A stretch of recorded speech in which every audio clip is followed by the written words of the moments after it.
I want to start off by talking about what I see as the disjuncture between the discourse about Iraq in the Washington political arena and the realities of Iraq on the ground. And I think it's almost inevitable that there should be such a difference, because many of the talking points and campaign promises that were put forward a year ago, and which the candidates have stuck to, and you know nowadays in campaigns you can't change your talking points or you're a flip-flopper.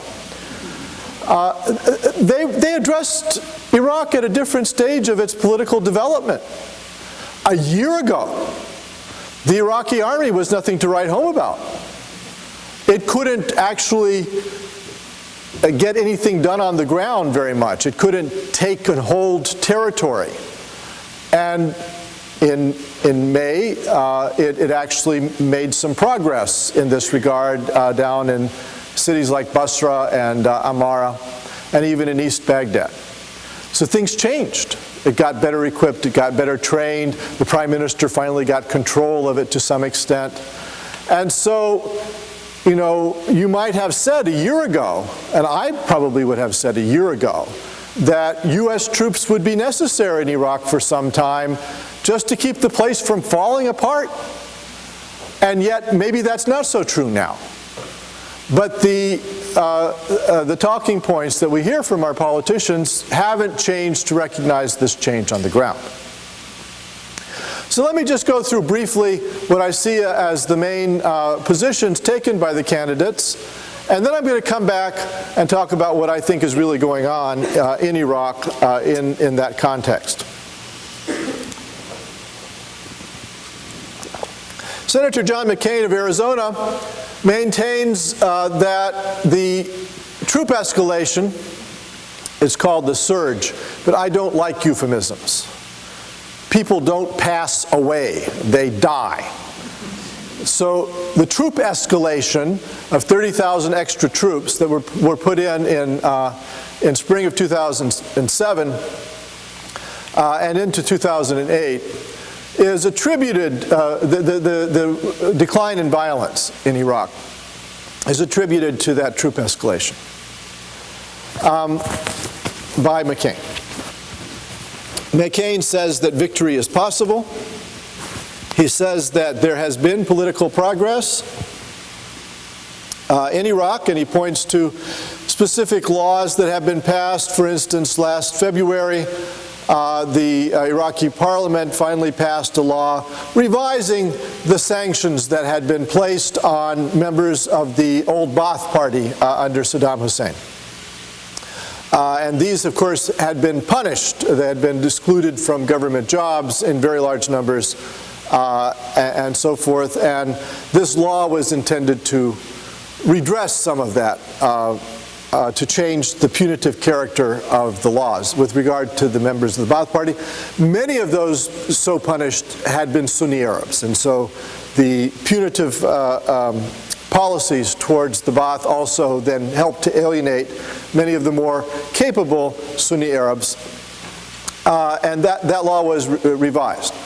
However, the ex-Ba'athists in the Iraqi government, Ayad Alawi, the former interim prime minister, is among them, roundly denounced this law that McCain praised.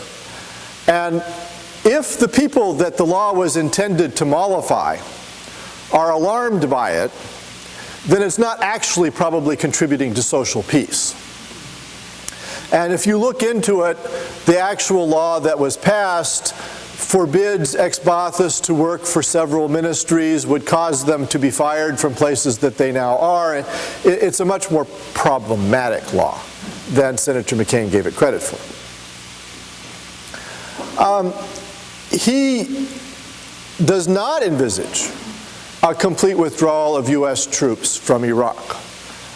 He talks about Iraq in analogies. So sometimes it's like South Korea, and sometimes it's like post-war Germany and Japan, and we historians disapprove of that kind of thing because historical analogy is Deploying it is like nailing jello to the wall.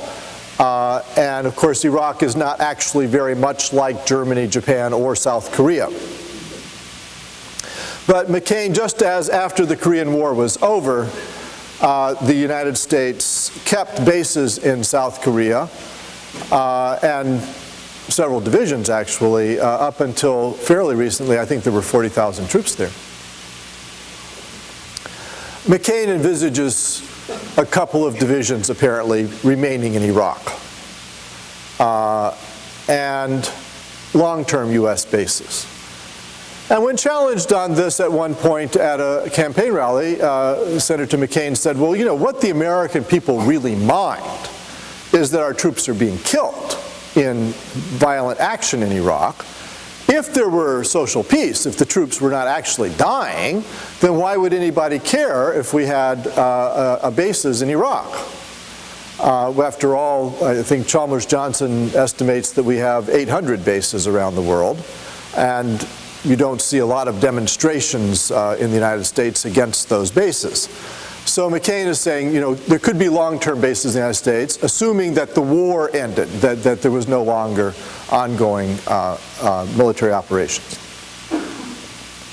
Then McCain says it's necessary to keep US troops in Iraq. It's necessary to have those long-term bases. He's not advocating that the current troop level, you know, it's not necessary that we have 150,000 troops in Iraq. It could be apparently 30,000. But it's necessary that there be a troop presence. Why? Because if we just up and withdraw all of our troops from Iraq, he says, Al-Qaeda would take over Iraq. And then it would use Iraq as a staging ground for attacks on the United States.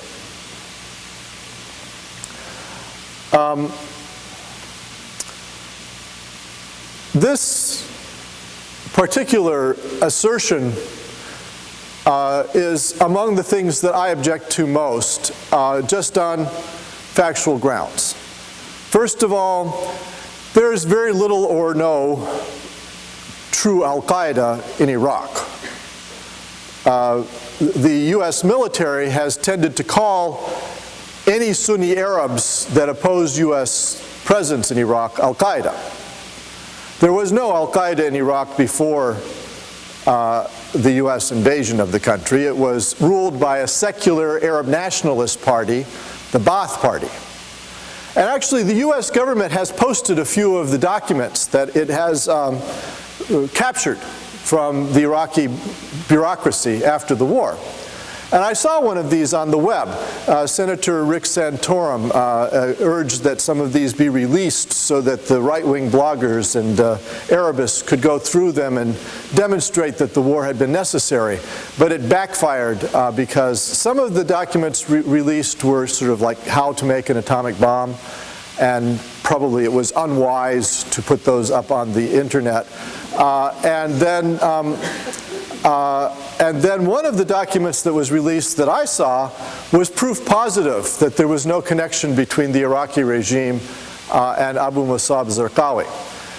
Zarqawi, which was a Jordanian, and he, in 1989, left Jordan. He was a Muslim fundamentalist, and he went to Afghanistan to fight the Soviets. But, you know, he got there just as they had all left. So then he had no fighting to do. He started a newsletter. And he also engaged in a kind of feud with Osama bin Laden. And was of no particular import. He had a Jordanian organization called Monotheism and Holy War, which was illegal in Jordan. And he was actually jailed in the 90s in Jordan for a while. And then he had also organized some Jordanian expatriates in Germany.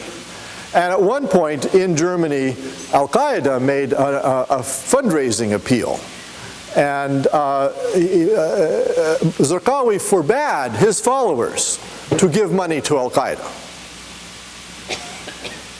And then after September 11th, Zarqawi comes to Iraq, to the Kurdish regions, which were not under Saddam Hussein's control.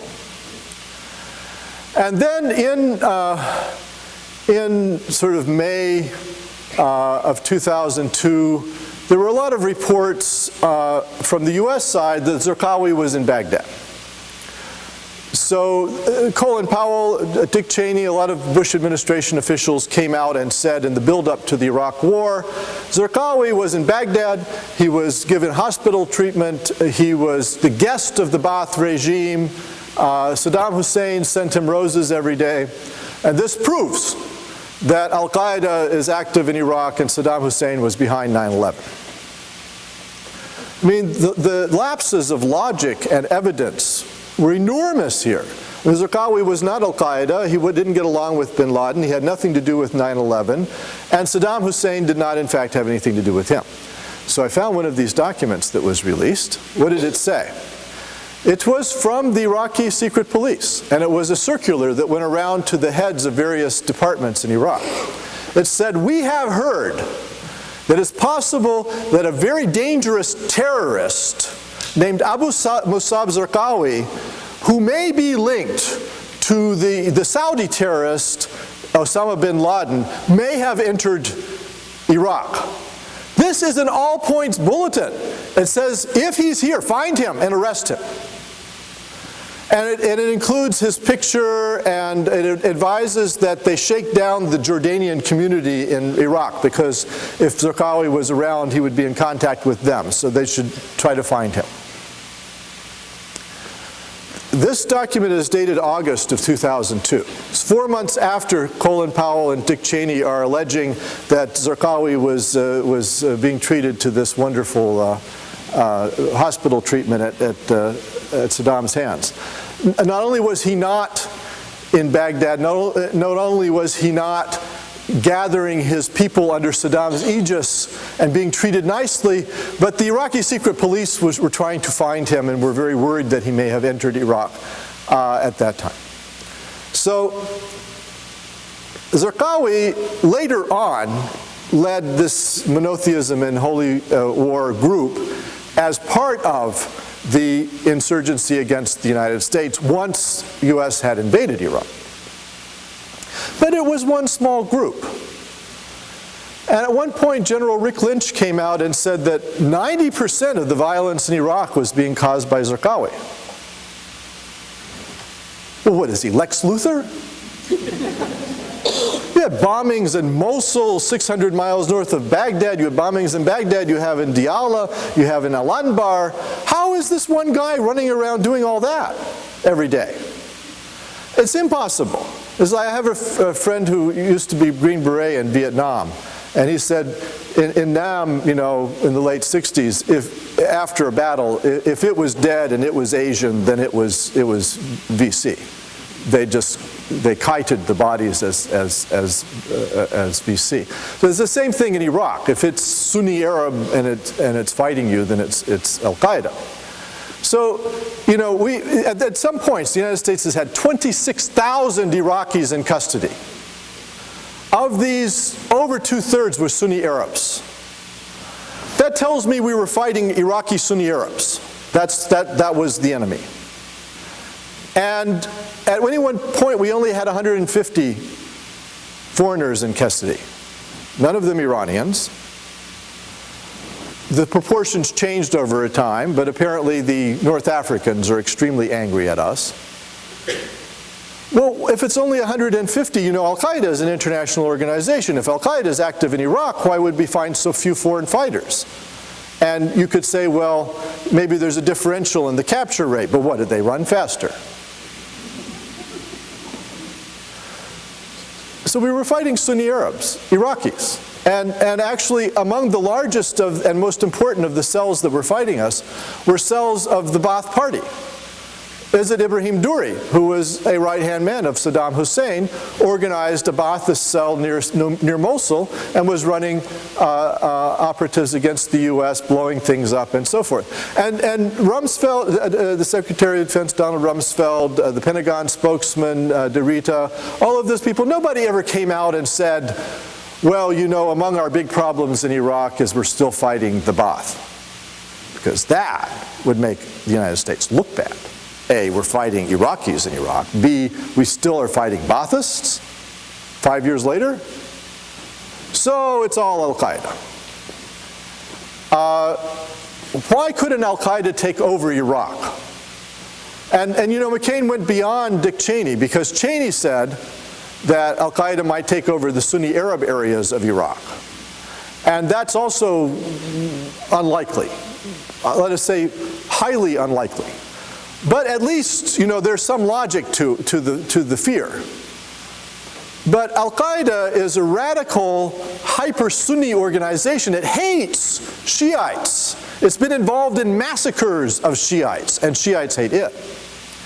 So unlike the old Ba'ath Party, which was Arab nationalist and it could have members of various religious groups, it could have Shiites, Sunnis, although the Sunnis predominated at the upper levels. It could have even Christians. But it had a wider social base because it was a secular nationalist party. Al-Qaeda is not like that. You can't, you know, like convince some of the Shia to join in with Al-Qaeda. This would be like getting, you know, a large African-American contingent of the KKK. Not going to happen. So the idea that the Shiites, who are a majority, who are 60% of the population, would put up with being ruled by Al-Qaeda is ridiculous. And then the Kurds don't like Al-Qaeda. The Kurds are in the north of Iraq and are, well, Jalal Talabani, one of the leading Kurdish members, is a member of the Socialist International. Note, a socialist is a close ally of the Republican Party. So the Kurds don't like Al-Qaeda. They're not fundamentalists for the most part. Then they're 80% of the population. How are they going to put up with Al-Qaeda ruling them? And you know, Saddam, okay, was a minority regime and he ruled Iraq, but he had tanks, he had helicopter gunships, and people thought he had poison gas. But all that stuff is gone now. How would exactly Al-Qaeda in Iraq rule the whole country in the absence of that war materiel? And then think about it. Shiite Iran is right next door. Shiite Iran is very happy about the Shiite fundamentalist parties ruling in Baghdad. So they're going to let their allies be overthrown by Al-Qaeda? And Iranians are petrified of Al-Qaeda. They almost went to war against the Taliban in 1998 in Afghanistan. So, and then the Turks are secularists. They're not going to put up with Al-Qaeda ruling Iraq. The Jordanians actually helped kill Abu Musab Zarqawi in spring of 2006. They're not going to put up with it. So nobody inside Iraq or outside Iraq is going to put up with an Al-Qaeda-ruled Iraq. So the fact is, the United States military does not need to be in Iraq to prevent Al-Qaeda from taking over the country. And to say this is just a fantasy. I mean, it really is, you know, like being worried that the Waco group around David Koresh is about to take over Washington, D.C. It's incredible that somebody should say such a thing. Then McCain's running mate, Sarah Palin, when she went to a ceremony sending off U.S. troops to Iraq, said that they were going off to defend the innocent from the enemies who planned and carried out and rejoiced in the death of thousands of Americans. Well, the Iraqis didn't plan and carry out 9/11. I actually don't think probably any significant number of them rejoiced in it either. When pressed on this seeming attempt to tie Iraq once again inaccurately to 9/11, she said that she was not referring to Saddam but to Al-Qaeda in Iraq.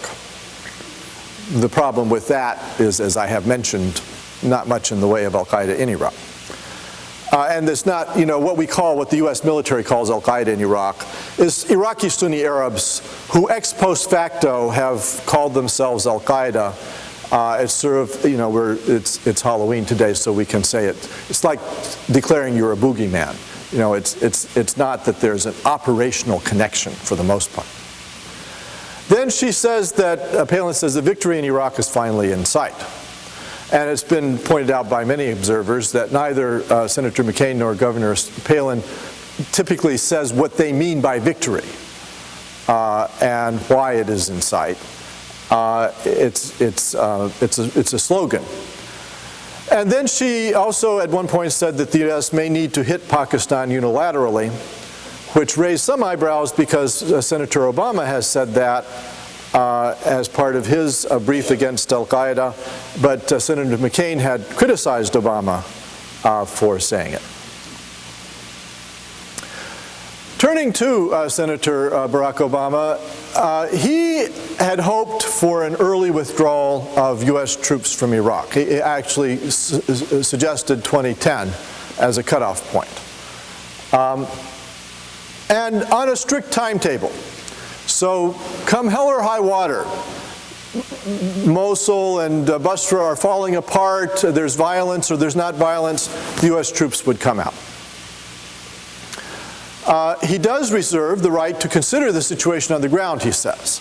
But for the most part, the emphasis in his campaign has been on setting a timetable for withdrawal and sticking to it. Does not envisage long-term U.S. bases in Iraq, but does talk about having troops remain in Iraq to perform certain specific functions, for instance, guarding the U.S. Embassy. And he also talks about getting combat troops out of Iraq, but not necessarily logistical troops. I actually wouldn't advise keeping troops in Iraq without the combat troops. I think they would get blown up. I think it's also the case that, you know, he talks about being willing to strike at al-Qaeda in Iraq, and he means by this just the Sunni fundamentalists, if they were to reemerge as powerful.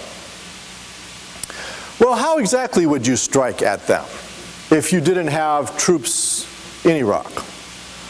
Well, you could try to send Tomahawk missiles on them, but then Clinton tried that with Osama bin Laden and it didn't work very well. It turns out, you know, people who live in tents can move them.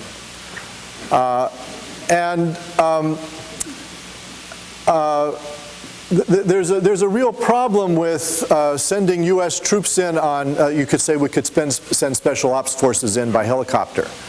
But I'm told by my friends in special forces, that special operations, that although they are very brave people, and they have done very brave things for the United States, none of them would be willing to go into a combat situation in the absence of some fairly strong assurances that if something went wrong, they could be rescued.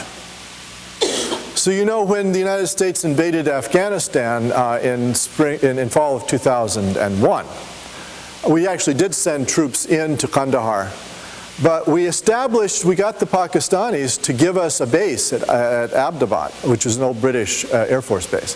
And we sighted rescue teams there. So if anything went wrong, we'd be able to send helicopters over and rescue the guys. So where exactly would the rescue teams be sighted? Would it be in Kuwait? Would it be in Kurdistan? Wouldn't that be too far away really to be effective? So my own view is that Obama, the general contours of Senator Obama's talking points about Iraq hedge a little bit too much. And I think you either have to be in or out. You can't be halfway in. You can't imagine keeping some non-combat troops in Iraq.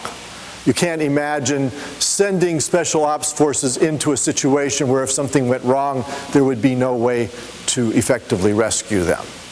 I think that militarily speaking, these talking points don't really hang together very well. And I also don't think that it's wise to give the impression that the U.S. would get out of Iraq on a very strict timetable, because Iraq is at the head of the Persian Gulf. And the Persian Gulf, whether we like, you know, I know you all hate petroleum now. You seem to put a lot of it in your automobiles, but you hate it. You despise, it's like an addiction, you know, you despise what you're addicted to, and you hate your dealer, and so forth. And you wonder where all your money has gone at the end of the month. and I'm sympathetic to your hatred for the petroleum, but until solar is not like 7 times more expensive, I'm afraid you may be stuck with it for a while. And 40% of it comes out of the Persian Gulf. And if you don't like $4 a gallon gasoline, you would really, really hate $20 a gallon gasoline. So it's not, I'm sure Vietnam is a nice country. I haven't been there, but it could fall to the Viet Cong and the North Vietnamese without that affecting the world economy very much. I think some US rubber interests may have been harmed in 1975. But aside from that, things went on. But the Persian Gulf can't fall to massive violence, guerrilla warfare, pipeline sabotage, Shiite Sunni fighting, and so forth, without that having an effect on the wider world, because the Persian Gulf is such a big center of world energy. Nearly 2/3 of the world's proven petroleum reserves are in the Gulf, and nearly half of natural gas that we know about in the world. And many of the reserves outside of the Persian Gulf and Central Asia are very shallow. So Mexico is now, I think, our 3rd largest supplier of petroleum, but 10 years from now, it's not clear we'll get any petroleum from Mexico. They have shallow reserves, they're drawing them down, and plus they're starting to drive more and use more of them themselves. Over time, the US will be more dependent and not less dependent on Middle Eastern petroleum. I know that all your politicians are promising you energy independence in 10 years, but I'd just like to remind you that I was around as a young person in 1968 when Nixon started promising energy independence, and we're much more energy dependent now than then. So it's not plausible that a sitting president would march the troops out of Iraq no matter what. And there's this old saying in military affairs that no war plan ever survived first contact with the enemy. And none of these campaign promises is going to survive first sitting in the chair in the Oval Office either. Just to remind you that Iraq is a country that has demographic zones. The green part in the south is largely Shiite and Arabic speaking. The white part in the center west is largely Sunni Muslim and Arabic speaking. And the brown part in the north is largely Kurdish.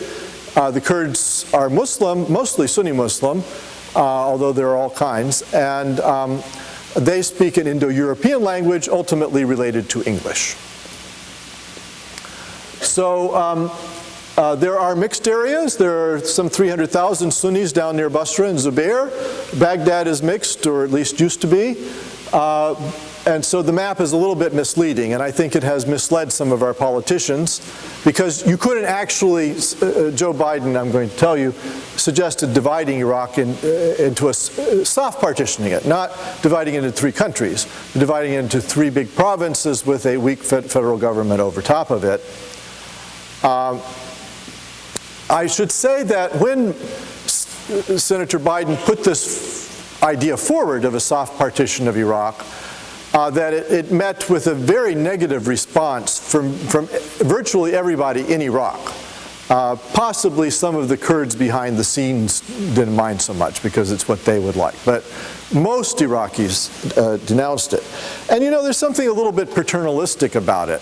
It was first suggested by Les Gelb at the Council for Foreign Relations, a longtime New York Times correspondent. And it's sort of like, when you go on a family vacation and you've got 3 kids in the back and they're picking at each other, and what do? You say, Joey, you go and sit on that side, and you separate them. So this soft partition plan is, well, the Iraqis are not getting along, so the United States would separate them. But in fact, when this plan was put forward, virtually every member of parliament, of the elected Iraqi parliament, stood up and denounced poor Joe Biden as plotting the demise of the unity of the Iraqi nation. And even if anybody actually wanted what he's talking about, they wouldn't be allowed to say so publicly. And moreover, the parties that are kind of interested in a little bit of this, the Kurds and then some of the fundamentalist Shiites who could imagine a Shiite super province in the south which would have a lot of petroleum, are not the majority of Iraqis. And most of the parties, even the majority of parliamentarians, are in favor of a fairly strong central government. And Prime Minister Nouri al-Maliki is one of those who favors a strong central government. The other thing to say about Biden's plan is that at the time that he actually proposed it, it might have been possible that the US would have something to say about all this. But now, I mean, wouldn't the body that did a soft partition of Iraq be the Iraqi parliament? And they don't want it. It would never pass. And how exactly would the US, whoever is president, the troops are going to be withdrawn in some measure. How would it impose a soft partition on Iraq? So it's something that you could go to al-Maliki and say, well, I think it'd be a good idea if you did this, but it's no longer in the gift of the United States to impose this on Iraq. So it doesn't make much sense as a policy talking point since we can't actually even do it. Well, having laid out what I see as some of the main talking points of our politicians about Iraq, let me turn to how I see the situation there now and what the policy implications are of that situation.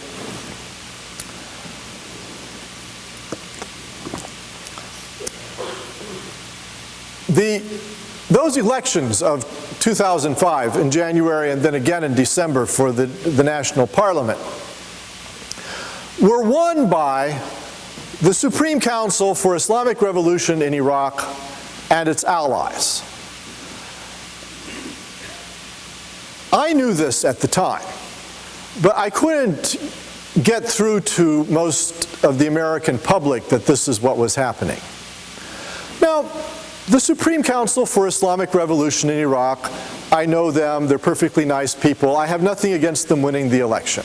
But it just should be recognized that they were founded by Ayatollah Khomeini and until recently at least are a Khomeinist party. They believed in clerical rule. They were working for the establishment of a Shiite Islamic State.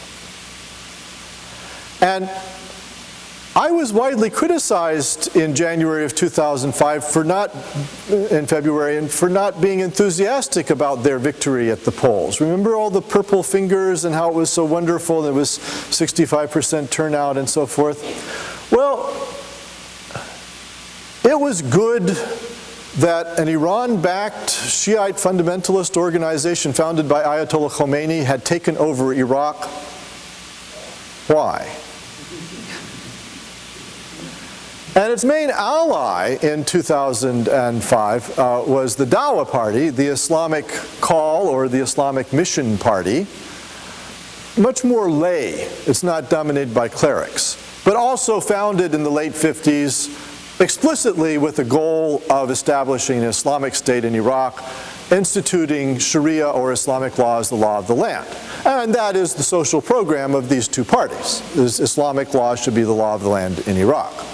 And in fact, they went on to enshrine in the Iraqi constitution that they wrote, because they dominated parliament, in the summer of 2005, the principle that the Iraqi parliament may enact no civil legislation that contravenes Islamic law.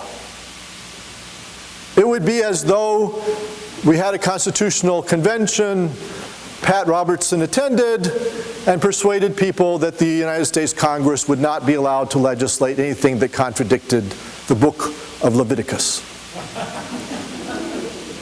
Now, there are social forces in the United States that would think that's a good thing, and I'm not actually instancing it as good or bad. I'm simply explaining what the Iraqi situation is. And I don't find a widespread consciousness that the United States presided over the takeover of Iraq by these Shiite fundamentalist parties, or what the religious right kind of aspect of their social policies is. In fact, it's widely, I see these reports in the newspaper or in the blogosphere about how the US, liberated Iraqi women. And all the Iraqi women that I know actually existing Iraqi women are fit to be tied when they hear this kind of talk. Because, for all of its sins, and it had many, the Ba'ath Party was a secular party, and it was a socialist-tinged party, and especially in the 70s, it did a lot for women's education and women entering the professions, and there were a lot of smart Ba'athi lawyers, some of whom the U.S. used after it took over Iraq. And now, in a lot of Shiite Iraq, women are afraid to go out. They have to veil if they go out. They've been attacked for not veiling properly, and so on and so forth. And women's education has been harmed. So the United States has turned Iraq radically towards the right. And in a patriarchal tradition, it hasn't liberated Iraqi women. And much on the contrary. In fact, there's a joke making the rounds in Iran that they asked an elderly Ayatollah, they said, "Do you think the Bush administration is going to invade Iran?" He said, "No." He said, "The Americans invaded Afghanistan and they installed an Islamic Republic in Afghanistan. Then they invaded Iraq and they installed an Islamic Republic in Iraq. We've had an Islamic Republic since 1979. There is no need for them to invade us."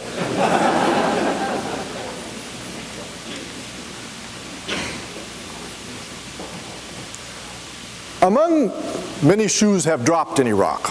There's been enormous social violence on an unimaginable scale. I think the public health people who have projected as many as 1 million deaths. Excess deaths, that is to say, if you took a baseline of violent death in Iraq in 2000, 2001, and you compared it to what happened after the U.S. invasion, you would find that 1 million more people have died in violence since then than you would have expected according to the baseline. I find that entirely plausible. And you have to figure that wounded to deaths must be 3 to 1. So that would be 3 million wounded. Enormous numbers of orphans, widows, and the UNICEF and CARE are estimating on the order of 4.5 million displaced, 2.7 million internally displaced, and we're talking about homeless people here. People who have lost their property. People who are living in tents, no good water, children dying of diarrhea, and then another as many as 1.5 million to 2 million in Syria, Jordan, Egypt, and Lebanon. I went and did some research in Jordan this past summer amongst them. This is a human tragedy of unimaginable scale. And it wasn't all caused directly by U.S. troops. The public health studies suggest that about 1/3 of the people who died in violence were killed by U.S. military action, a lot of them by aerial bombardment, because we went on bombarding Iraqi cities even after we had occupied them to put down militias and so forth. So lots of shoes have dropped. But one of the shoes that hasn't dropped yet is that there's a building conflict between the Kurds in the north and the Arabs. And the Kurds have a regional confederacy, Kurdistan, with their own parliament, prime minister, president, and military. In fact, any of you can fly to Erbil, the capital of Kurdistan, and get a visa at the airport from Kurdistan. Iraq, not involved. You could also go to Erbil and start a company, invest buy your leave from Baghdad. No federal troops allowed to set foot on Kurdistan soil. I mean, Alabama should have it so good. This is an independent country, Kurdistan. We don't call it that because it would cause several wars. It's like Taiwan. Not an independent country, but it is. And a lot of Kurdish nationalists in Iraq are expansionist. They're not satisfied with the 3 provinces they now have, which they have combined into one regional confederacy. they want bits and pieces of other provinces. And those other provinces are also claimed by the Arabs. And they especially want the oil-rich city of Kirkuk. And Kirkuk province has become certainly majority Kurdish through immigration and so forth. And the Kurds had wanted a referendum in Kirkuk, which they would certainly win, because they flooded in a lot of Kurds. Some Kurds returned there having been expelled by Saddam. Others, I think, came volunteer. And then there's been an encouragement of Arabs to leave and so forth. But the Arabs are saying, over my dead body will Kurdistan annex Kirkuk. It produces a significant proportion of Iraqi petroleum. Arabs have a long presence there, and they don't want to be dragooned into Kurdistan. And so there have been tribal Arab groups that have threatened violence if this went forward. And in Diyala province, just to the south of Kurdistan, where there is a significant Kurdish population in the north of the province, there was actually hot firing between the Iraqi army and the Kurdistan Peshmerga paramilitary just a month ago. So this could go bad at any time. The Sunni Arabs, unlike what has been alleged about the change in law, don't feel enfranchised. They feel that after the US invasion they were disenfranchised. Some of them turned violent and waged an extremely horrific campaign of bombing, assassination against Shiites, against the US military. But the most effective thing that the Sunni Arab guerrillas ever did involved killing no one. They blew up the sacred shrine of the 12th Imam and his father and grandfather in the northern city of Samarra, north of Baghdad. In the aftermath of this, the Shiites, who had restrained themselves despite many provocations to that point, started ethnically cleansing the Sunnis. They turned on them in very large numbers. And through summer of 2006, the death toll of civilians rose to as many as 3,000 a month. The Baghdad police actually had to establish a corpse patrol. I don't know what you had to do to get on the wrong side of your sergeant that you got assigned to go out at 6:30 in the morning with a cart and pick up the corpses that had shown up on the streets in the morning. Largely Sunni Arabs killed by Shiite death squads.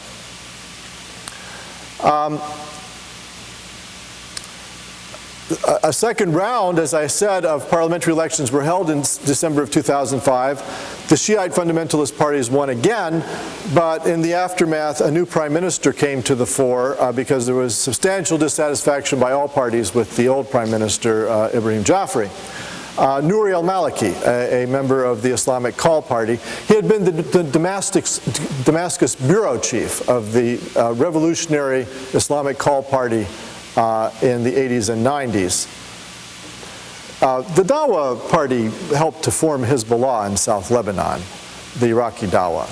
So I was amused when al-Maliki came to Washington in August of 2006 during the war between Lebanon and Israel.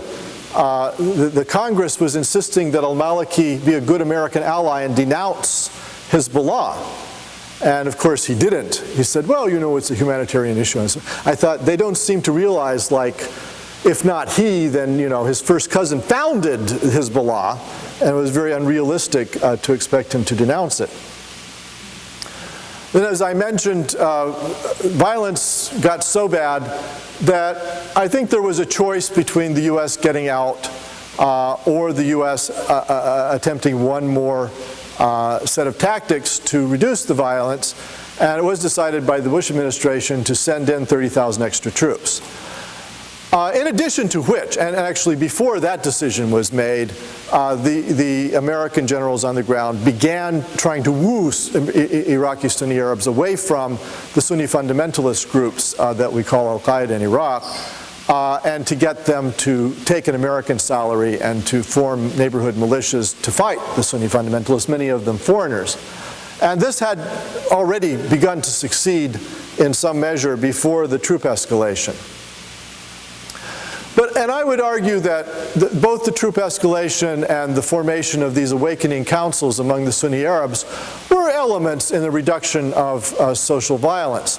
But I don't think they were very big elements. I think that the major thing that happened that reduced the monthly death toll from 3,000 to 400 or 500 nowadays was that the Shiites won the battle for Baghdad.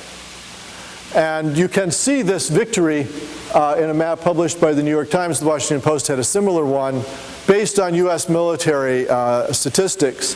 In June of 2006, you can see that the Shiites are largely in the east and a little bit in the north. That's the yellow part of Baghdad, and then you have a lot of mixed neighborhoods. And then the Sunnis are largely in the west, although they're a bit in the center as well. In the aftermath of the massive ethnic cleansing campaigns of 2006-2007, by November of 2007, you can see that the yellow has taken over Baghdad. Those are the Shiites. Baghdad became, it was maybe 50-50 Sunni and Shiite when the US took it in 2003. By this point, November 2007, it's 75%, 80% Shiite. And not only do US military statistics indicate this vast social change, but a team at UCLA recently did a study of ambient light at night from Iraqi cities. And they found West Baghdad went dark around this time, and around a year before this, actually, in sort of December of 2006. And it never came back. It's still dark. So there's nobody living over there where the Sunnis used to live. I went and met some of them in Jordan this past summer. Why has the violence declined? Why are there so many fewer people being killed? Well, now you would have to drive for a while to find a Sunni to kill. They're gone.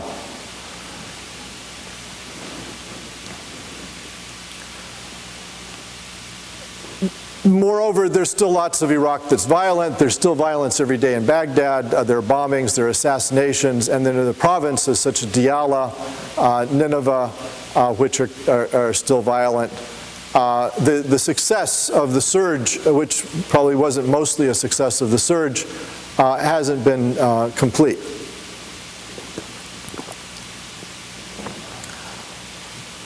I want to turn, as in my last set of comments, to the new assertiveness of the Maliki government in the past 6 months.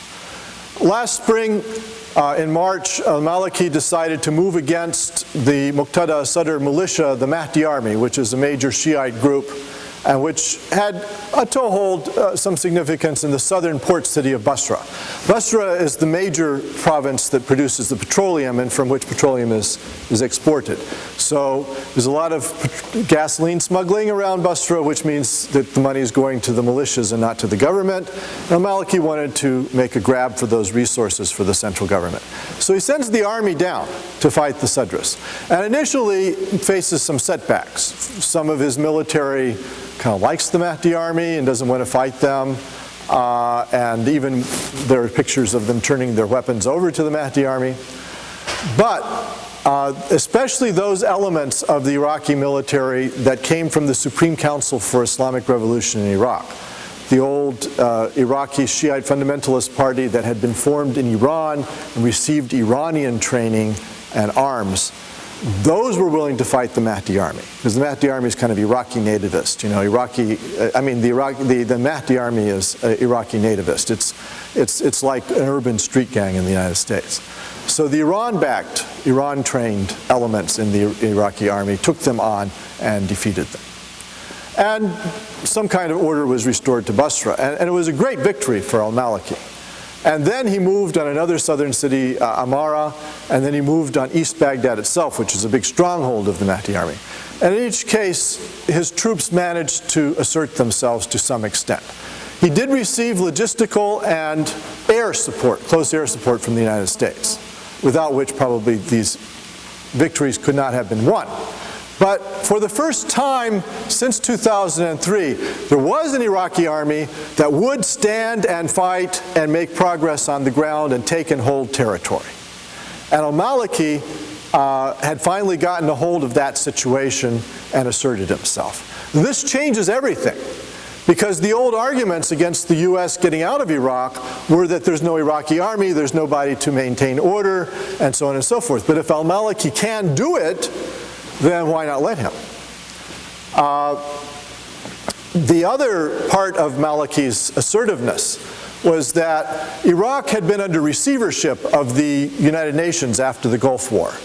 And there's a chapter of the United Nations Charter that allows for the United Nations Security Council essentially to oversee a country. And so Iraq was being overseen, and it had lacked sovereignty. And it was the United Nations Security Council that wrote up the mandate for multinational forces, including US and British forces, to be in Iraq after the fall of the Saddam Hussein regime. The United Nations did not approve the war, did not approve the invasion, but the United Nations did recognize that in the aftermath of the overthrow of the Iraqi government, somebody had to keep order. And so they authorized the US and British and other multinational forces to be there. And there therefore was a warrant in international law for military operations like Fallujah. They couldn't be just written off as war crimes because there was a UN Security Council mandate for them. But that mandate ends on December 31st. And unless the Iraqis go back to the United Nations Security Council and ask for an extension, which they're very reluctant to do because they would like to be independent again. They'd like to be out from under the UN. So they thought the alternative to a further UN mandate would be a bilateral treaty between the United States and Iraq, which would specify the rules of engagement, would specify the rules under which the US military operated in Iraq. And one of the big issues was, for instance, say you have security guards, private contractors who are cowboying around Baghdad and shoot up people. Believe it or not, it has happened. Are those security guards going to be tried in Iraqi courts for murder or manslaughter? Well, up until now, the answer has been no. But the Iraqis are saying, as of January 1st, the answer is going to be yes, for most categories of such security guards. I predict to you a massive exodus of security guards from Iraq. Then there's an issue of US troops. Say you've got a US soldier who's off base in the evening, and I don't know, if there are any bars left in Baghdad, but say he gets in a bar fight and somebody gets killed. So would he be arrested and put before an Iraqi judge for murder or manslaughter? And the Bush administration's answer to that was absolutely not, under no conditions. And the Iraqis worked on them and said, well, okay, maybe under certain conditions. So Grand Ayatollah Ali Sistani, the spiritual leader of the Iraqi Shiites, has insisted that any status of forces agreement be such that it asserts Iraqi sovereignty and extraterritoriality, or the immunity of foreign military and paramilitary forces, is one of the key issues over which there are difficult negotiations. They did a draft. The Iraqis now are not satisfied with the draft. It's being renegotiated, and it may well not be passed. So we may come to January 1st with no legal framework for US troops to operate in Iraq. I think most likely the Iraqis will eventually go back to the UN. But Secretary of Defense Robert Gates has said if that happens, US troops would be confined to the base. And so you see how I'm saying that these events on the ground in the last 6 months have moved so rapidly as to make the political discourse in this country irrelevant. We're talking about, will they be withdrawn or not, or under what timetable, or will we have bases in Iraq 100 years from now? The question is, would an American soldier be able to step off base on January 1st? It's a whole different scale on which to think. So, and then you could argue that, well, the next big thing is going to be the Arab-Kurdish struggle. But is that really something that the United States is going to be able to do anything about, that it would like to get in the middle of? I mean, this would be another Iraqi civil war, and I don't want to complicate things too much, but Turkey and Iran would come in.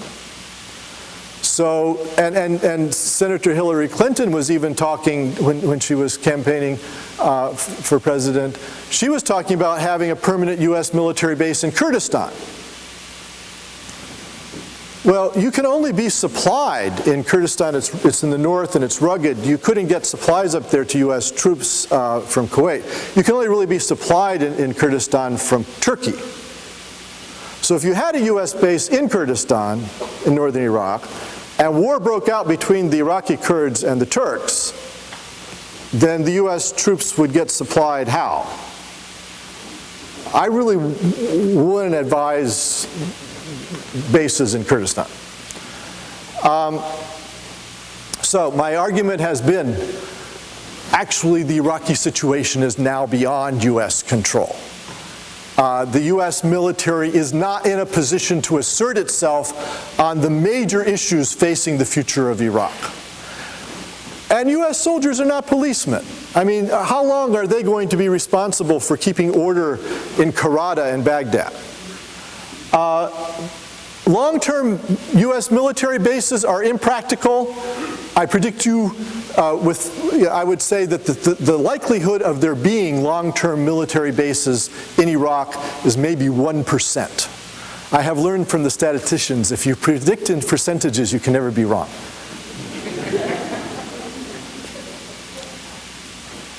Grand Ayatollah Sistani would not put up with it. He's made it clear in his recent pronouncements on Iraqi sovereignty. At some point, Sistani will conclude that the Iraqis can get along without the Americans, that the next day wouldn't be chaos. And he will wake up in the morning and he will give an Islamic legal ruling, the fatwa. And he will say no U.S. troops, no foreign troops on Iraqi soil. He hasn't done it yet, but he's hinted around at it at various points. So I don't think the movers and the shakers in Iraq, the people with moral authority, are not going to acquiesce in this goal. There's an increasing movement for the reassertion of Iraqi sovereignty among Iraqi politicians and the public. People are tired of being essentially a colony of the United States or of the United Nations, however you think about it. I think whoever gets elected president is going to have a series of very difficult negotiations and very difficult choices in Iraq. And whatever happens, if the U.S. withdraws or doesn't withdraw, there could be substantial return of social violence for various reasons. The Arab-Kurdish struggle, there are Shiite divisions, there's a whole question of Iranian and Turkish involvement, and so forth. I'll just leave you with this thought that no war plan ever survives contact with the enemy.